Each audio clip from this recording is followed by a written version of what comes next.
आप लोगों को एक कहानी सुनाने जा रहा हूँ जो कि मेरे द्वारा लिखी गई है, जिसका शीर्षक है अच्छे पड़ोसी बड़े भाग्य से मिलते हैं।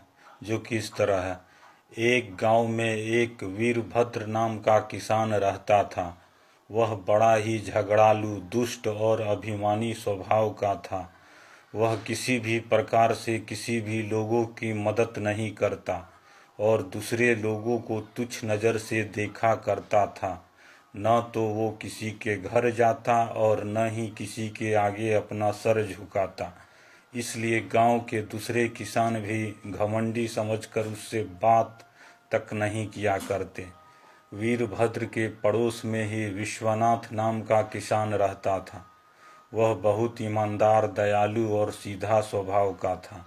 वह सबके मन को मीठा बोलकर और अच्छे स्वभाव से मोह लेता। उसमें किसी प्रकार का लोभ नहीं था। वह निर्लोभ भाव से दूसरे लोगों की मदद किया करता। इन सब कारणों से वह लोगों का प्रिय था। गांव के बहुत सारे किसान विश्वनाथ से कहा करते, तुम अपने पड़ोसी वीरभद्र के वहां कभी मत जाना, क्योंकि वह आस पड़ोस के किसी भी लोगों से बात तक नहीं किया करता। जब जब यह बात कोई भी कहता, तब तब विश्वनाथ यही कहा करता कि अच्छे पड़ोसी बड़े भाग्य से मिलते हैं।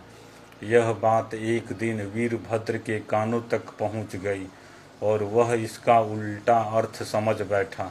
तब से वीरभद्र विश्वनाथ को पहले से और ज़्यादा परेशान करने लगा। बरसात के दिनों में वीरभद्र विश्वनाथ के खेत के आर को काटकर अपने खेत की ओर बढ़ा लेता। यह सब बात जानते हुए भी विश्वनाथ कुछ न कहता। दूर से कोई व्यापारी जब विश्वनाथ से मिलने आता तो रास्ते से ही वीरभद्र उसे भगा दिया करता। फिर भी विश्वनाथ अपना पड़ोसी जानकर कुछ न कहता। एक बार जब विश्वनाथ की खेत की फसल पक कर तैयार हुई, तब वीरभद्र ने उसके सारे खेत के फसल में आग लगवा दी। इतना होते हुए भी पड़ोसी विश्वनाथ कुछ न कहा। एक रात जब वीरभद्र अपने खलिहान में सोया था, तब मध्य रात्रि में वह पेट के दर्द से कराह उठा। जब नौकरों द्वारा आस पड़ोस के लोगों को बुलाया गया, तब वहां कोई नहीं आया।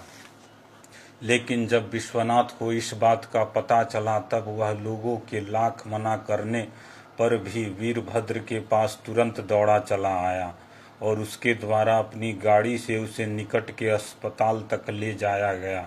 अगले दिन विश्वनाथ के ऐसे विचार स्वभाव को देखकर वीरभद्र का अभिमानी स्वभाव भी उसी समय से बदल गया और कहता, अच्छे पड़ोसी बड़े भाग्य से मिलते हैं, और दोनों में गहरी मित्रता हो जाती है। यह कहानी हमें यह सिखलाती है कि हमें अपने आस पड़ोस में दुष्ट स्वभाव, अहंकारी प्रवृत्ति छोड़कर मेल मिलाप से रहना चाहिए, क्योंकि बुरे वक्त में वही हमारी मदद कर सकते हैं।